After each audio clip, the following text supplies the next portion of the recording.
Hi guys, welcome to Bucky's Touch where we share all our DIYs and I am Bucky. Today I'll be sharing with you how I make my annatto powder. I picked this annatto fresh and dried them.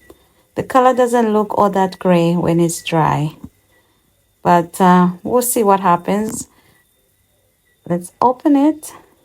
Look at these lovely seeds, and that's what we're interested in.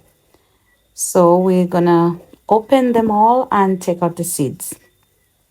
When you dry them, it's less messy. As you can see, my fingers are not all stained up.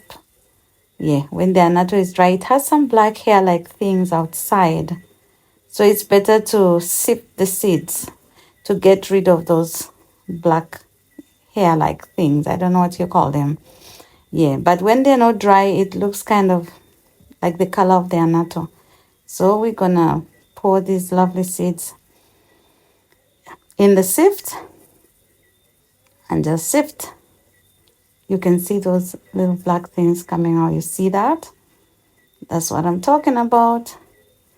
Yeah. So we're going to also just search through the seeds and pick out everything unpleasant, even including the black seeds. Yeah. So this is my coffee grinder. Yep. My all trusted coffee grinder.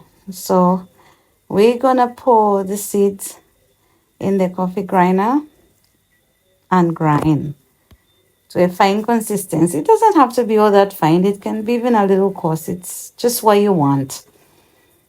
Yeah. Look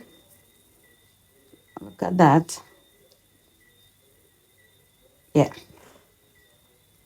I'll press it a little more.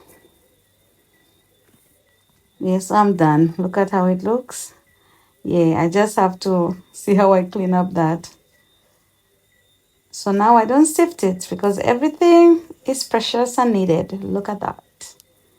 Lovely. My counter is clean, neither are my fingers stained.